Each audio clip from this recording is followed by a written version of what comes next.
Hello everyone. In this video lecture, we will discuss about electron beam machining.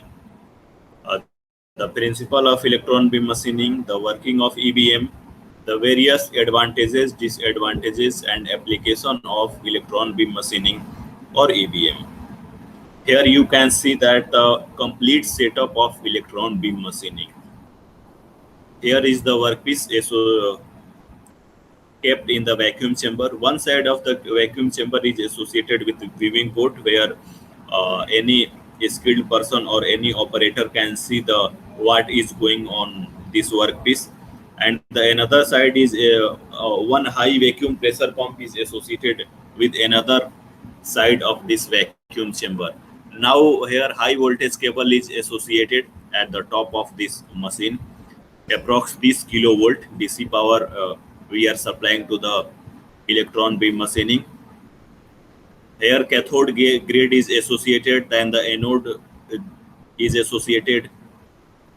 Optical viewing system is uh, placed between the vacuum chamber and the upper part of this setup. Electron stream, this is going to workpiece. Magnetic lens for the accumulation of the workpiece, and the deflection coils which is using here for not deflecting any electron stream which is coming from high voltage cable and going to the workpiece. Here are the basic principle of electron beam machining process. This machining process work on the basic principle of conversion of kinetic energy of electron into heat energy. When a high-speed electron impinges on a workpiece, they convert its kinetic energy into heat energy. This heat energy used to vaporize material at contact surfaces. This process is carried out in a vacuum. Otherwise, the electron beam collide with air particle and the loses its energy before impinging on the work material. These are the basic principle of electron beam machining. Here are the equipments we have seen that using in electron beam machining process, like electron gun. It is called heart of the electron beam machining. It is used to generate electron or electron beam. It is simply a cathode ray tube which generate electron, accelerate them to sufficient velocity and focus them at a small spot size. In this gun, cathode is made by tungsten or tantalum. This cathode filament heated up to 2500-degree centigrade vacuum in the chamber. Another one is annular biased grid. It is the next element of the electron beam machining. It is just after the electron gun. It is a anode which is connected by the negative bias, so the electrons generated by the cathode do not diverge from its path and approach to the next element. When the electron leaves the section, the velocity electron is almost half of the velocity of the light. Here are the function of magnetic lens. After the anode, magnetic lens are provided which shape the beam and does not allow to divert electron or reduce the divergence of beam. These lenses allow to pass only convergent electron, thus a high focused beam is obtained. They also capture low energy electron, thus increase the quality of beam. Now the function of electromagnetic lens and deflection coil. Electromagnetic lens is used to focus the electron beam at a spot. They used to focus beam at a spot on workpiece, so a high intense beam reaches at work surface, which produce more heat and improve machining. The deflecting coil does not allow to beam deflect and take care of all electron moves in a series, thus form a high intense beam. Here are the now the last one is workpiece and the work holding devices which is kept under vacuum chamber. It can machine both metallic and non-metallic material. The workpiece is held by suitable fixture which is mounted on a CNC table. This table can be moved in all three directions which control the shape of machining. Here is the complete working of the electron beam machining process. Like stepwise step we are seeing. First electron gun produce high velocity electron particle. These electron particle move towards anode, which is placed after cathode tube. Now this high intense electron beam passes through magnetic lenses. There are a series of lenses which take care of only convergent electron passes through it. It absorbs all divergent electron and low energy electron. It provides a high quality electron beam. This electron beam now passes through a electromagnetic lens and deflecting coil. It focuses the electron beam at a spot. The high intense electron beam impinges on the workpiece where kinetic energy of electron convert into thermal energy. The material is removed from contact surface by melting and vaporization due to this high heat generated by conversion of kinetic energy into thermal energy. This whole process takes place in a vacuum chamber. Otherwise, these electrons collide with air particle between path and loses its all kinetic energy. Here are the application of electron beam machining process. It is used to produce very a small hole size about 100 micrometers to 2 millimeter. It is used to produce holes in a diesel injection nozzle. It is also used in aerospace industry and automobile industry for producing turbine in aerospace industry, for supersonic engine and in nuclear reactors. Here are the various disadvantages and advantages of electron beam machining process. Like advantages of EBM are, it can be used for produce very small hole size in any shape. It can machining any material irrespective its hardness and other mechanical properties. It provides good surface finish. No any surface finishing process is required after EBM. Highly reacting material can be machined easily because machining is done under vacuum. Here are the some disadvantages of electron beam machining process, like high capital cost, high skill operator required, regular maintenance is required, material removal rate is very slow compared to other conventional process, and it is difficult to produce perfect vacuum. These are the some disadvantages of electron beam machining process. Now the electron overall construction, can see that supply system and supply system in supply electric cylinder and hot cathode is kept in the cylinder.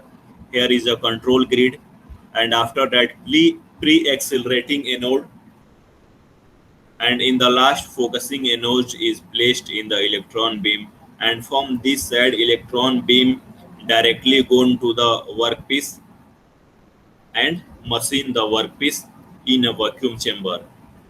Here are the some theory of electron gun construction. Like electron gun is defined as the source of focused and accelerate electron beam. It is a device used in cathode ray tube for displaying the image on phosphorus screen of CRT cathode ray tube. The electron gun emits electrons and forms them into beam by the help of a heater, cathode grid, and accelerating and focusing anode. This is the basic construction of electron gun. Here are the construction of the description of the all component which is associated with the electron gun. First one is heater. The heater converts the electric energy in the form of heat. It has a resistor which obstruct the flow of current and convert it into the thermal energy. The heater hits the cathode electrodes and emits the electrons. Now the control grid. The control grid is a nickel cylinder. It is the metallic cup which has lower permeability steel. It is about 15 mm long and having the diameter of 15 mm. The hole of about is 0.25 mm is drilled in the cap of the grid for the flow of electron. The intensity of electron beam passing through the grid depends upon the emission of electrons. The control grid is negative biasing, due to which is control the flow of electrons. This is also the another component which is associated with electron gun. Pre-accelerating and accelerating anode. The pre-accelerating and accelerating anode accelerated the beam passing through the gun. These anodes are connected to the high potential for accelerating the electrons. And the fourth one is focusing anode, which is which component is associated in the last of the electron gun. After passing through the pre-accelerating and accelerating electrodes, the electrons are passing through the focusing anode. The focusing anode produces the beam of sharply focused electrons, and the electron gun are placed inside the glass tube so that the electron beam did not interact with the air molecules. On the basis of this chapter, here are the some multiple choice questions. Like mechanism of material removal in electron beam machining is due to, here are the four options given. Option A is mechanical erosion due to impact of high of energy electron, chemical etching by the high energy electron, a sputtering due to high energy electron, melting and vaporization due to the thermal effect of impingement of high energy electron. Now the answer is melting and vaporization of workpiece due to the thermal effect of impingement of high energy electron. So our option is D. Now the another multiple choice question is electron beam machining is carried out in high pressure vessel, thermally insulated area, or vacuum, or in room at the atmospheric pressure. Then surely it would be a vacuum. We have created the vacuum for the better transmission of the electron beam to the workpiece. Our option is C. Now the fourth one is during EBM is kept under vacuum. Electron gun, whole setup, and the workpiece. Electron gun is not associated with under vacuum. Whole setup is also not we kept in the vacuum. Surely the workpiece we are keeping in the vacuum. Thus our answer is option C. Overall in this chapter we have seen that working of electron beam machining process, advantage of electron beam machining process, disadvantage of electron beam machining process, principle and application of electron beam machining process. And on the basis of this video lecture, we have solved 4 to 5 multiple choice question. Thank you all.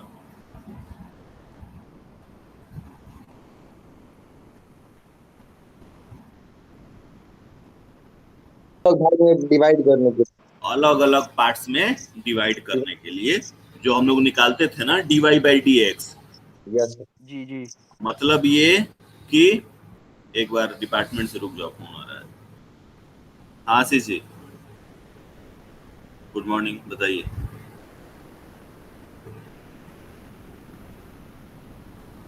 One sided में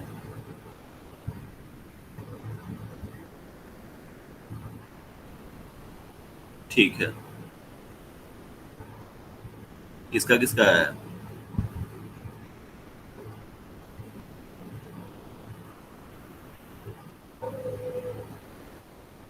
ठीक है, देख के निकाल दीजिएगा और वहीं HOD office में रख दीजिएगा। तो आज आप कॉलेज क्यों आए थे?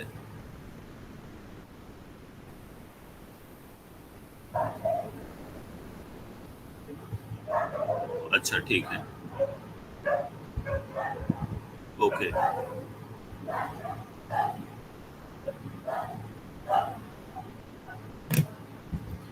तो हम लोग देखे थे कि जो भी डिफरेंशिएशन कर रहे हैं उसमें उसको बाई पार्ट्स में तोड़ देते थे, ठीक है।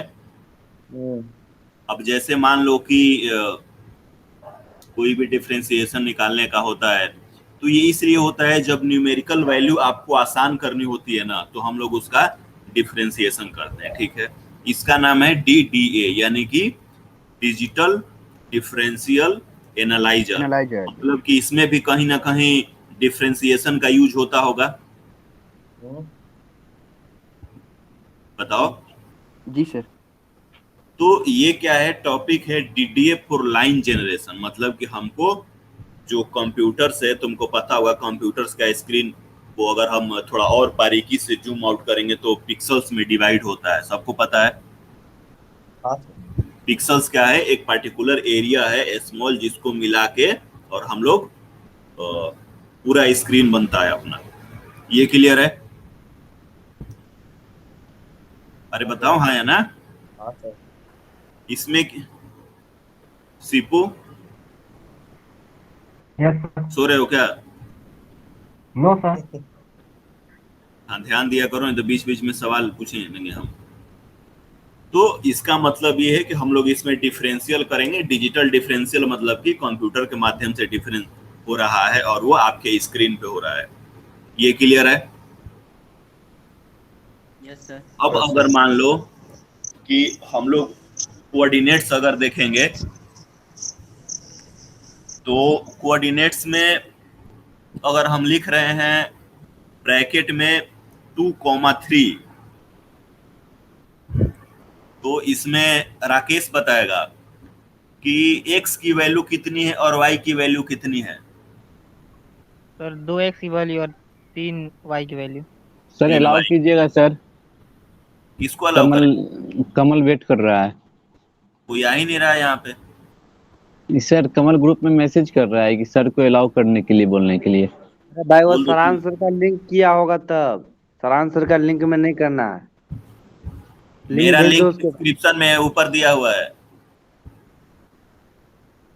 बोलो यहीं से उसको शेयर कर दो। छोड़ो, उसको ज्वाइन बाद में करेगा। आया नहीं है यहाँ पे अभी नोटिफिकेशन। तो हम लोग क्या कर रहे हैं कि अगर मान लो, सोनू तुम बताओ, अगर कोऑर्डिनेट हम तुमसे पूछ रहे हैं और 3,5 दिया हुआ है, तो एक्स और वाई की वैल्यू बताओ तुम। हाँ, हाँ, एक बार फिर से बोलिए सर। अगर मान लो कि हम कोऑर्डिनेट पढ़ रहे हैं, ठीक है, अब ब्रैकेट में दिया हुआ है 3,5, तो एक्स और वाई की वैल्यू बतानी है। सर हाँ हाँ बोलिए।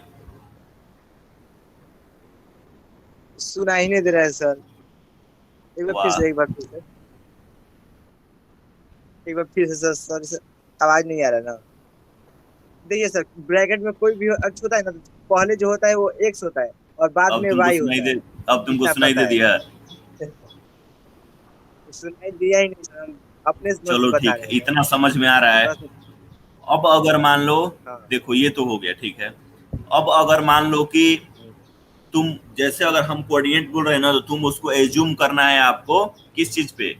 अच्छा रुको, इस एक्स वाई जेड हाँ। Sir, X Y Z sir. रुको रुको रुको, इसमें एक और है, व्हाइट बोर्ड भी है, मैं एक बार चेक करता हूँ। Good morning sir. Good morning. Topic कहाँ है? शशि तुम आगे कोट पहन कर आओ, बिना कोट के तुम अच्छे नहीं लग रहे हो। ओ टॉपिक भाई पे। ठीक है ठीक है ठीक है। अच्छा, ये तुम लोगों को दिख रहा है जैम बोर्ड? नहीं sir. No sir. Screen share कीजिए ना सर। रुको, हाँ ये एक बढ़िया सिस्टम है इसमें। शशि प्रकाश विदाउट टोपी तुम्हारा एंट्री बैन है, तुमको नहीं पता है? सर ब्लेजर भी नहीं पहना है सर। अरे गर्मी का टाइम है, ब्लेजर नाक है। इसलिए सब टाइम चलता।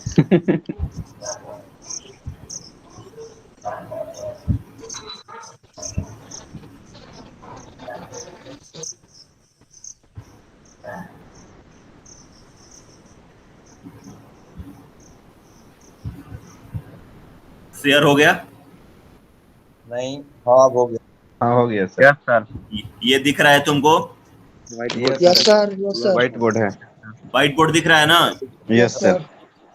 अब देखो, यहाँ से हम इसको पेन ले लिए, पहली बार इस्तेमाल कर रहे हैं हम भी। वाह, काफी है। मजा आ जाएगा सर। अब मजा आ जाएगा पढ़ने में। Yes sir. देखो ये अपना एक, अरे सॉरी, ये अपना वाई हो गया, इसको हाँ। मिटाएंगे। इरेजर हम इरेजर लिखे है। हैं। मिट जाएगा। बहुत ताम झाम हो जाएगा इसमें। सर इसमें टच पैड रहेगा ना तब ज्यादा अच्छा रहेगा। अगर कंप्यूटर टच वाला रहता तो अच्छा रहता, यस सर। फिर भी चलो माउस से करते हैं हम। टच वाला ले लीजिए सर। लेंगे लेंगे। देखो ये हो गया अपना y यस सर। यस और सर। ये हो गया x, ठीक है। जी सर। Yes sir. और ये जो पॉइंट हुआ अपना ये क्या हुआ, जीरो। मूल बिंदु जीरो। जीरो सर जीरो, जीरो। ओ ठीक है।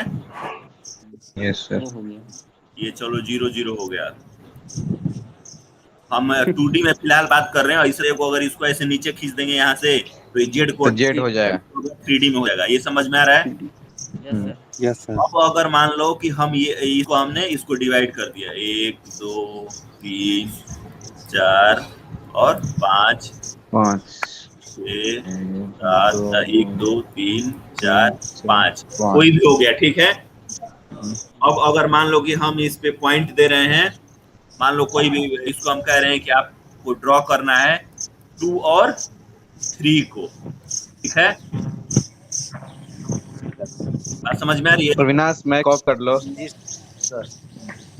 यहाँ तक बात समझ में है ना? अविनाश। जी सर। यस अब सर। अगर 2 और 3 तो यहाँ पे 2x की वैल्यू है तो x पे जाएंगे 1 2, तो यहाँ इसको ऐसे ऊपर लेके जाएंगे। जी सर। Yes sir. 3 है y का, तो y का 3 देखो 0 1 2 1 2 3 3 यहाँ पे है। तो यानी कि हम क्या करेंगे, यहाँ ऐसे करेंगे और यहाँ ऐसे करेंगे, ठीक है। हाँ जी सर। मतलब कि ये 2 तुम्हारा x का वैल्यू और ये 3 तुम्हारा वाई का वैल्यू, ये y का वैल्यू। तो ये जो कोऑर्डिनेट यहाँ पे बनेगा ये क्या हो गया 2 और 3। देखो ये सबको समझ में आया? जी सर। Yes sir. जी सर। अब मतलब कि ऐसा ही x और y का वैल्यू कुछ भी रहे तो हम लोग उसको उस हिसाब से कर देंगे। अगर अपना इसी में लाइन ड्रॉ करना हुआ तो ये अपना लाइन हो गया, ठीक है। अब देखो लाइन बनाने के लिए हमेशा 2 पॉइंट का होना जरूरी होता है, ये तो समझते ही होगे तुम लोग। जी सर। अगर Yes, sir. अगर जैसे मान लो कि एक पॉइंट है, यार ये माउस हो बड़ा गड़बड़, एक पॉइंट है 2 और 4, ठीक है। ये हो गया आपका P1 और P2 क्या है, ये 2 4 हो गया, 2 और 4, और P2 को कर दो 3 और 5, 3 और 5, ठीक है।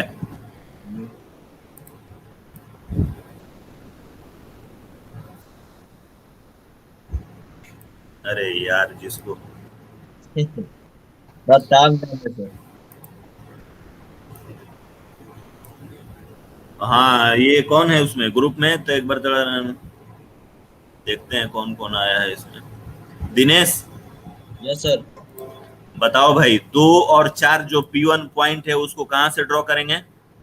सर 2 को सर नीचे से, सर नीचे और जो सर लाइन है ना वहां से 2 ऊपर से 4, सर दोनों को मिला दीजिए। चलो ऊपर से 4 हम मिला दिए, तो ये अपना पॉइंट कौन सा हो गया, ये P1। ये हो गया P1, बहुत बढ़िया। और P2 के लिए क्या करेंगे? सर नीचे वाला 3 और ऊपर वाला 5। नीचे वाला 3 खींच के ले गए और ऊपर वाला 5 खींच के ले गए। ये थोड़ा गड़बड़ है, समझ जाना तुम लोग, ठीक है। Yes sir. समझ जाएंगे। हाँ ये हो गया अपना P2, ठीक है। हाँ ये अपना लाइन खींच दिए तो ये जो हुआ अपना लाइन P1 P2 हुआ। ये समझ में आया तुम लोगों को? यस जी सर। तो ये तो हम लोग मैनुअली कर रहे हैं। जब कंप्यूटर में करते हैं तो वहां पे क्या होता है कि एक एल्गोरिदम लगाते हैं, और वो एल्गोरिदम क्या है, DDA एल्गोरिदम है। बहुत सारा एल्गोरिदम है लेकिन तुमको सिलेबस में दिया हुआ है DDA एल्गोरिदम, मतलब कि डिजिटल डिफरेंशियल एनालाइजर, उसके थ्रू आपको लाइन खींचना है। अब देखो इसमें होता क्या है, चलो हम इसको कर देते हैं कट। ये समझ में आ गया ना? सर इसको निकाल के हमको करना क्या है ये बताइए ना। इसको लाइन खींचना है। हाँ हाँ ग्राफ ये ग्राफ में रुको रुको रुको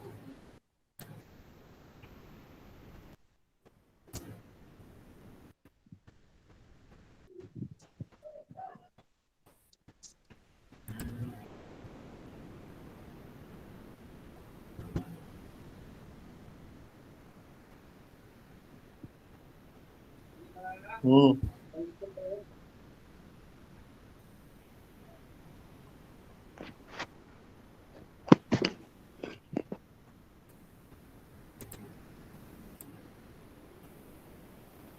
ये दिख रहा है। यस सर जी सर। ये ग्राफ है, ठीक है। अब अगर ग्राफ में जो पॉइंट तुमको दिया, ग्राफ क्यों लेते हैं हम लोग कि हमको पॉइंट खींचने में आसानी हो। ये तुम्हारा कैड में इसलिए बताया गया है डीडीए एल्गोरिदम कि जो लाइन खींचेंगे वो बिल्कुल अपना एग्जैक्ट हो। जैसे कि हमने तुमको बताया कि व्हाइट बोर्ड है गायब हो गया। जैसे कि हमने 2 पॉइंट देखे, एगो 3 और 4 और 2 और 4 और एक 3 और 5, 2 पॉइंट हम लोग देखे, P1 और P2 लाइन खींच दिए। हाँ सर। लेकिन अगर मान लो कि वही अपना बड़ा सिस्टम हो, जैसे मान लो कि 2 से 4 से लेके और 10 और 15 का खींचना हो, तो अपना लाइन बड़ा होगा। Yes sir.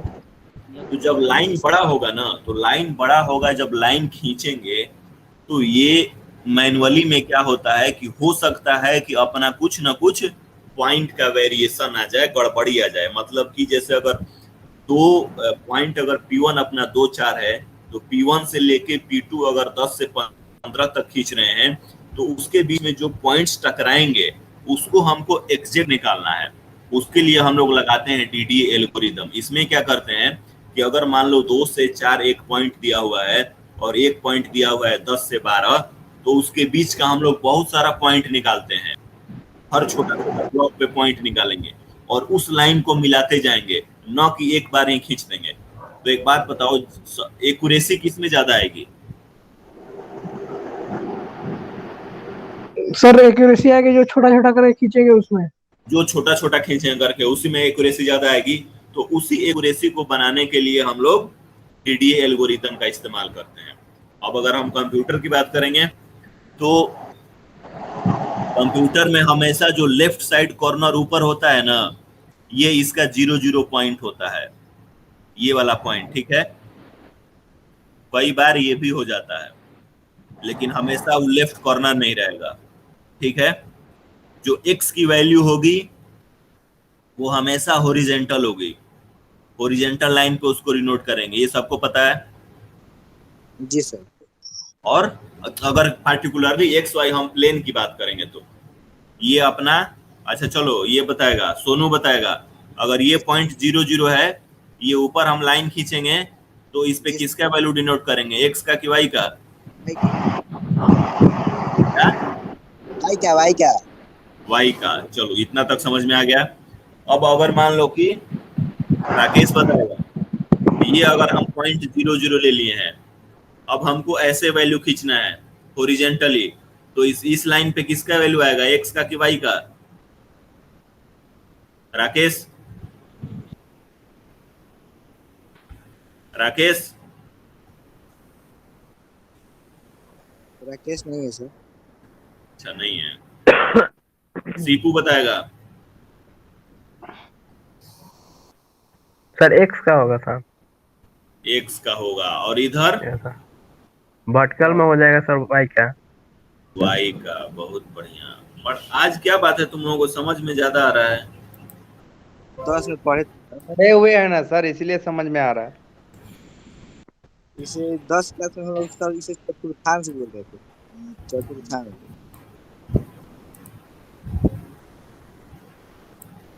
चलो अब एक हम तुम लोगों को शेयर कर रहे हैं पीपीटी। कॉल वाला पीपीटी वो एलएमएस पे डाल देंगे। अब एलएमएस पे जैसे लेक्चर वाइज होता है ना, यस सर, वहीं से डाल देंगे। वहां डालना भी रहता है हम लोगों को। तो सर तो वहीं डाल दिए, कल सर नहीं डाले थे ग्रुप में। एक ही बार डालना है यार, 14-15 को डालना है अभी, बाकी सर एक बनाना बार में उतना डालिए सर, तो पढ़ने में तो दिक्कत हो जाएगा, इतना करके तो पढ़ते भी। रुको रुको रुको, हेलो सर। बोलिए। सर लेफ्ट हो रहे हैं सर, थोड़ा कुछ जरूरी है सर। जगदम जाइए जाइए, जरूरी काम नहीं छोड़ना है। देखो ये अपना पीपीटी है, ठीक है। Yes sir. अगर हम इसके थ्योरी की बात करेंगे तो थ्योरी में देखो क्या दिया हुआ है कि अगर हम 2 डायमेंशनल प्लेन में कनेक्ट करते हैं 2 पॉइंट को, जहां पे x0 और y0 हो। x0 और y0 मतलब कि जो अपना जो कॉर्नर वाला पॉइंट है, ठीक है, जहां से हमको शुरुआत करनी है, ये क्लियर है। Yes sir. और x1 y1 हो तो हम लोग एक लाइन अपना प्राप्त कर लेते हैं, ठीक है, हम एक लाइन जनरेट कर लेते हैं। लेकिन अगर हम कंप्यूटर ग्राफिक्स में बात करेंगे तो हम इसी लाइन को डायरेक्टली नहीं ज्वाइन कर पाएंगे, ठीक है। इसके लिए हमको क्या करना होगा कि उनके बीच का जो इंटरमीडिएट पॉइंट्स है उसको पहले कैलकुलेट करना पड़ेगा, ठीक है।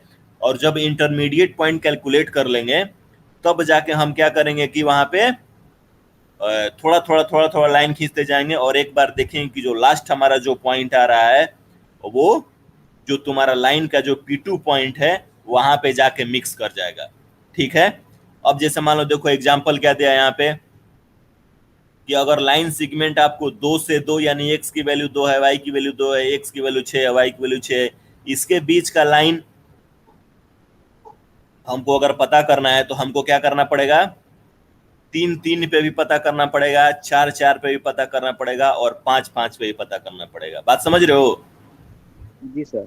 मतलब ये है कि हम लोगों को इस एल्गोरिथम में अगर मान लो 2 पॉइंट दिया हुआ है P1 और P2, तो P1 से P2 को डायरेक्ट न मिला के हम लोग स्मॉल में छोटा छोटा वैल्यू निकालते हैं, ठीक है।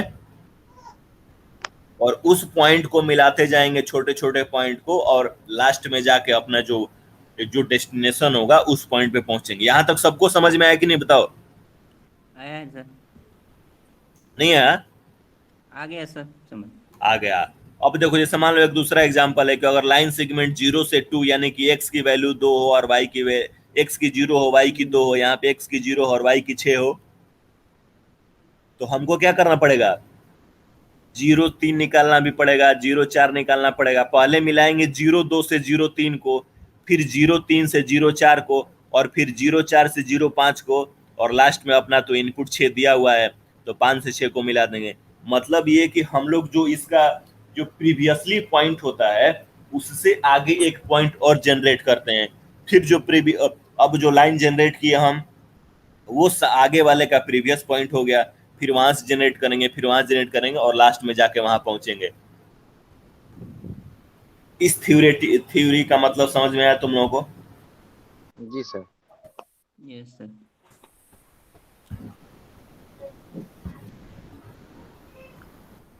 क्या कह रहा है कि अगर ग्राफिक्स फंक्शन यूज करते हैं, जो अपना आउटपुट स्क्रीन होगा जहां हम लोग कोऑर्डिनेट्स ड्रॉ करेंगे वो हमेशा टॉप लेफ्ट कॉर्नर में होगा, जैसा कि हम लोगों ने अभी डिस्कस किए, जो वो अपना 0-0 पॉइंट होगा। जैसे कि ये अपना कॉर्नर हो गया, समझ में आया? कहाँ चले गए तुम लोग? यही है सर। लेफ्ट कॉर्नर ये होगा कि ये होगा? लेफ्ट इस साइड वाला, हाँ ये इस होगा साइड ना वाला। जहाँ पे WPS ऑफिस लिखा हुआ है। जी सर। तो ये अपना क्या हुआ, 0-0 हुआ कि 5-2 हुआ? 0-0। 0-0। नए वाले में सॉफ्टवेयर में आएगा जब सिलेबस आगे, ये तो बहुत पुराना है, यहाँ नीचे भी ले सकते हैं। जैसा कि हमने कैड वाले में देखा, यहाँ पे XY, तुम लोग उसने नोटिस किए थे, यहाँ पे XY का एक कोऑर्डिनेट बना हुआ था नीचे में। जी नहीं देखे थे। चलो कोई नहीं, अगली बार उसको देखेंगे लैब में। तो ये अपना 0-0 होता है, या ये 0-0 होता है। और जैसे जैसे हम मूव करेंगे, यानी कि अगर इस डायरेक्शन में मूव करेंगे तो वो अपना क्या होगा, बताओ क्या होगा, X होगा कि Y होगा? ये वाला कौन सा सर? ये एक्स होगा सर। X होगा। और डाउन में मूव कराएंगे तो क्या होगा? वाई वाई होगा। वाई होगा। इस थ्योरी का मतलब यही है कि लेफ्ट साइड कॉर्नर पे अपना जो भी पॉइंट्स होंगे एक्स और वाई 0 0 होंगे, जो राइट साइड में जाएंगे डायरेक्टली वो एक्स कोऑर्डिनेट होगा और जो नीचे आएगा वो वाई कोऑर्डिनेट होगा। ठीक है, हम लोग पहले ग्राफ वाले में डिस्कस कर चुके हैं इसको। अब ये कह रहा है कि अगर आपको लाइन जनरेट करना है और उस लाइन के बीच के जो कोऑर्डिनेट्स पता करने हैं, ठीक है, या जो भी इंटरमीडिएट पॉइंट्स पता करने हैं, उस पॉइंट्स को पता करने के लिए हम लोग क्या लगाते हैं, DDA एल्गोरिदम लगाते हैं। ठीक है, कौन सा एल्गोरिदम लगाएंगे? एल्गोरिदम। वो DDA एल्गोरिदम क्या होगा, मतलब कि डिजिटल डिफरेंशियल एनालाइजर। हम लोग इसको क्या करेंगे कि डिफरेंशिएट करेंगे।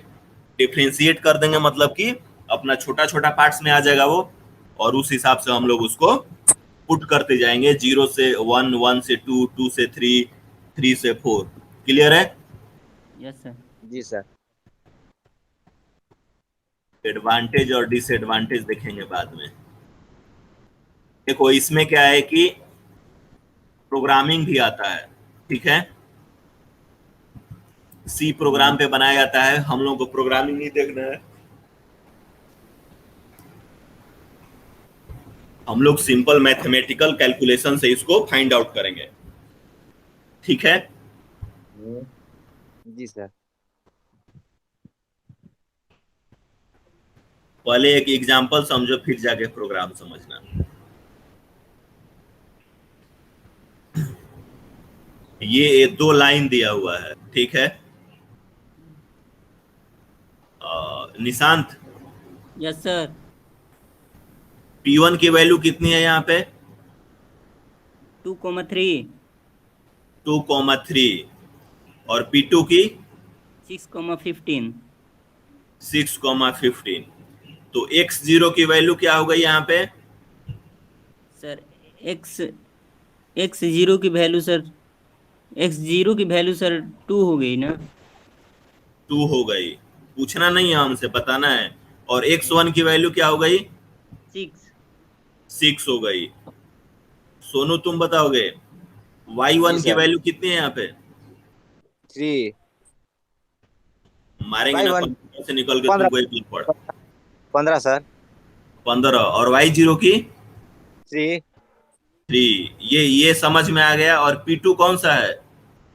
P2 ये वाला 6,15 6,15। ये सबको समझ में आ रहा है? नहीं सर। Yes sir. कौन बोला नहीं? Dinesh.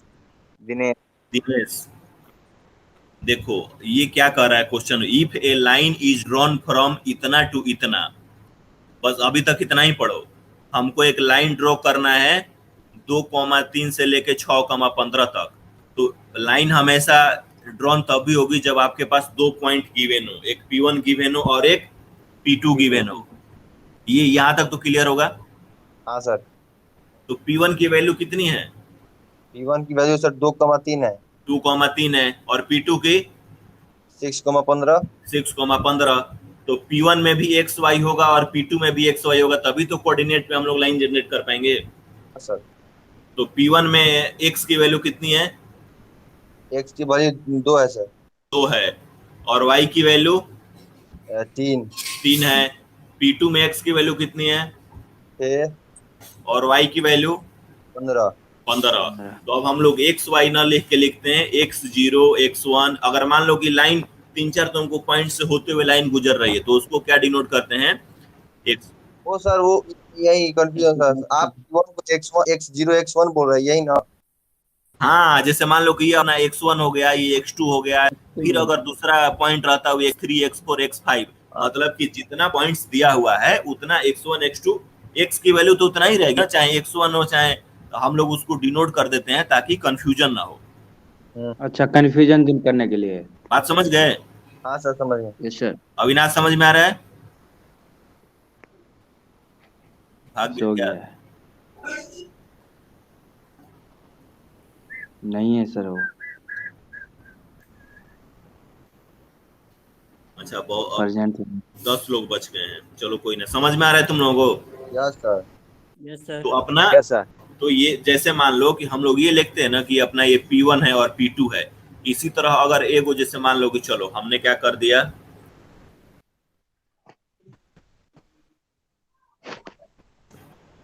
To 8,18 Dinesh, yes sir. अब बताओ ये जो 8,18 लिखे हैं ये अपना पॉइंट नंबर कौन सा है? ये सर x2 है सर। x2 है। ठीक, अगर मान लो कि ये x0 है, x1 है, तो ये क्या है?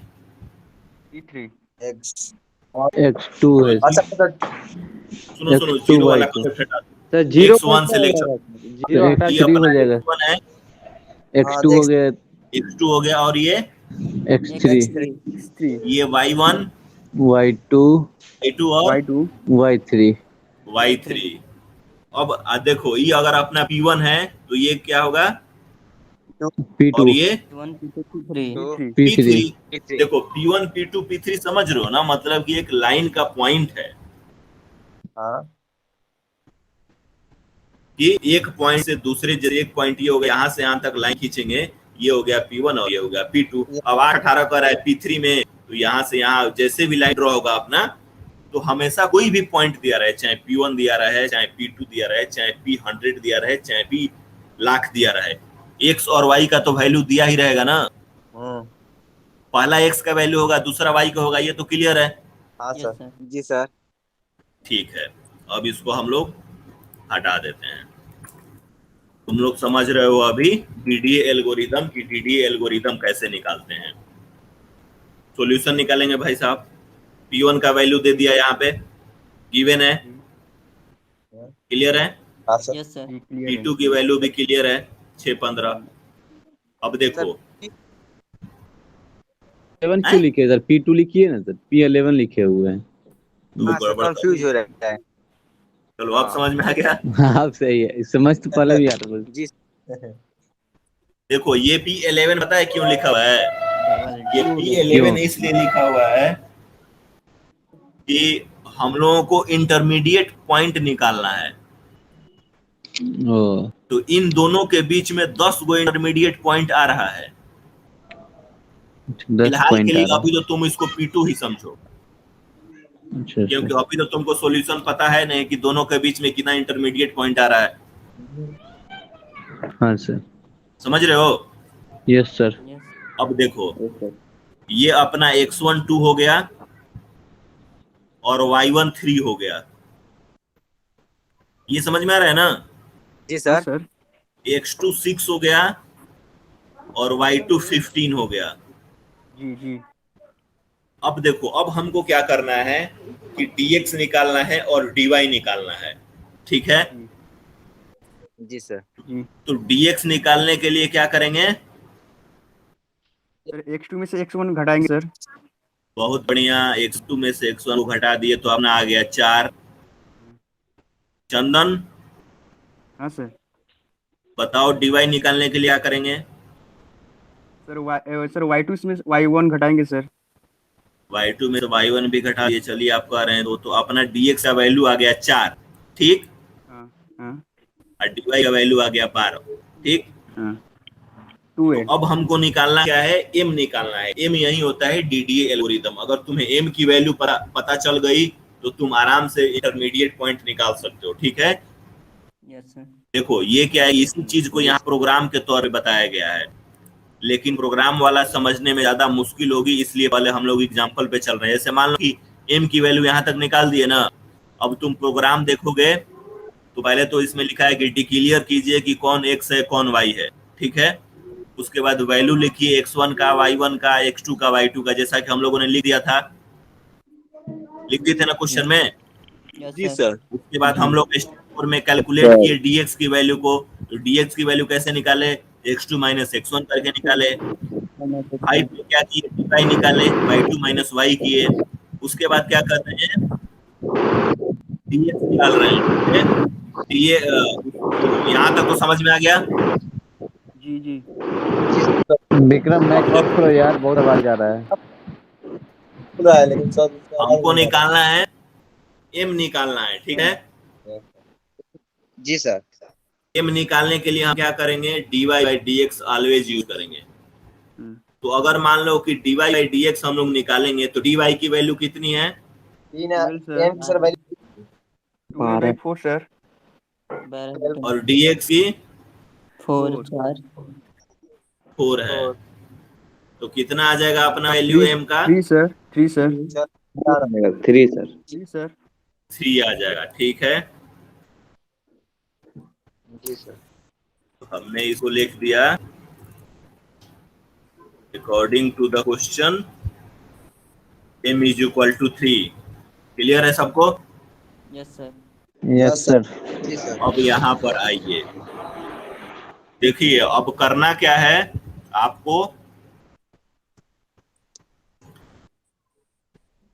सवाल देखो क्या है। सवाल ये है कि 2 से 3 एक अपना पॉइंट है और एक अपना पॉइंट है 6 से 15। ठीक है, जी। Yes sir. दोनों के बीच का हमको इंटरमीडिएट पॉइंट्स निकालने हैं। जी। ठीक है, अब इंटरमीडिएट पॉइंट्स निकालने के लिए हम लोग क्या करते हैं,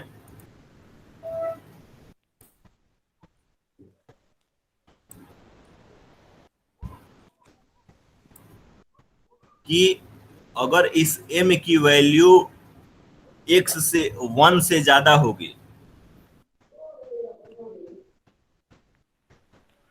ठीक है, अगर इस जी m सर। की वैल्यू 1 से ज्यादा होगी, x1 से ज्यादा। ना x से जी सर। हम लोग जो भी पॉइंट निकालते जाएंगे वो x के रिस्पेक्ट में निकालते जाएंगे। इसमें पॉजिटिव। हाँ, अगर मान लो m की वैल्यू x से कम होगी तो हम लोग y के रिस्पेक्ट में पॉइंट निकालते जाएंगे। यहाँ पे x की सर आपकी वॉइस ब्रेक हो रही है सर। हाँ बात सर। मैसेज कर करके ना आदमी पगला देता है। छोड़ो ये, हाँ, m की वैल्यू कितनी है, 1 से बड़ा है कि छोटा है? बड़ा है बड़ा है सर। बड़ा है सर। बड़ा है, तो हम लोग किसके रिस्पेक्ट में वैल्यू निकालते चलेंगे, x के। तो देखो, for calculating next value of x takes x is equal to x plus 1 by m। मतलब ये कि पहला पॉइंट x का क्या है, p1, 2,3 सर। 2,3। ठीक है, अब 2,3 को निकालने के लिए हम अगर x में 2 में हमको क्या करना है कि 1 बाई m जोड़ देना है। तो यहाँ पे कितना आया, जोड़ेंगे तो जोड़ो, सब लोग जोड़ो। सब क्या बोल रहा है? सर 7,4 सर आ रहा है सर। 7.4 पॉइंट नहीं सर, कम है सर। पूर्णांक में बताओ, पूर्णांक में इतना ही आ रहा है ना, पूर्णांक में जी 7/3 आएगा ना पूर्णांक में। तो जी सर। ठीक है, अब ये क्या होगा कि अब देखो y की वैल्यू भी यहाँ एक बढ़ गई, x की वैल्यू अगर बढ़ाएंगे तो y को हम लोग एक एक रेस्पेक्ट में बढ़ाते चलेंगे। बात समझ रहे हो? जी सर। क्योंकि अगर मान लो कि हम y की वैल्यू 3 ही रखते जाएंगे तो हमारा पॉइंट सारा 3 में लाई कर जाएगा। लेकिन हमने क्या देखा कि m की जो वैल्यू है वो 1 से ज्यादा है। बात समझ रहे हो? Yes sir. तो हम लोग x के रिस्पेक्ट में निकालते चलेंगे। हम लोगों ने क्या देखा है, जी सर। अब अपना पॉइंट आ गया ये 7/3। p2 की जो वैल्यू आई वो 7/3 के 4, 7/3 आई p2 की वैल्यू। तो p3 निकालने के लिए हमको क्या करना है, 7/3 और प्लस 1/m। समझ रहे हो? Yes sir. जी सर। हाँ सर। नहीं समझ रहे हो? समझ आए, समझ। x निकालने के लिए 1 जोड़ना पड़ेगा। हाँ, अब अगर p3 की वैल्यू जो यहाँ पे आ गई, फिर उसमें क्या हम जोड़ेंगे, 1/m। Yes sir. अब उसके बाद फिर p4 की वैल्यू आ गई। अब p4 की वैल्यू में हम फिर क्या जोड़ेंगे, 1 plus 1/m sir. 1 by m। 1/m। हाँ हाँ 3 + 1/m। अब देखो जब ये हम लोग जोड़ते जाएंगे तो अब y का रेस्पेक्ट जो भी अपना प्लॉटिंग दे रहे हैं एक एक बढ़ाते जाएंगे, तो एक टाइम पे y की जो वैल्यू हो गई इसको कहां तक लेके चलेंगे जब तक कि अपना वैल्यू मिल नहीं जाता है लास्ट में। हाँ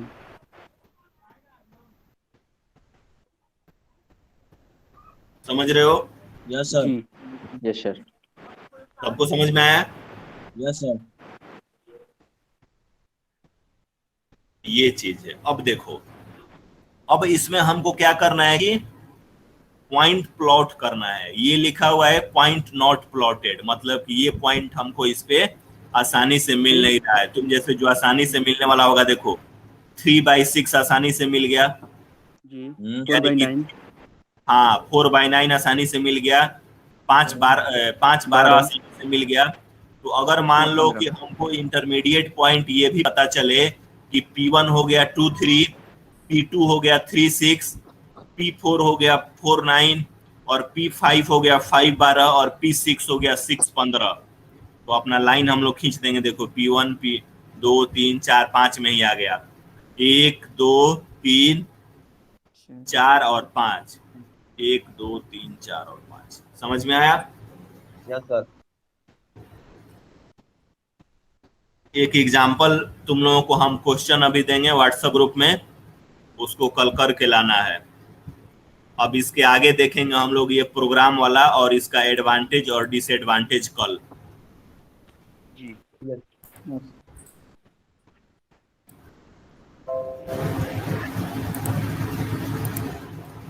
समझ में आया? Yes sir. जी सर।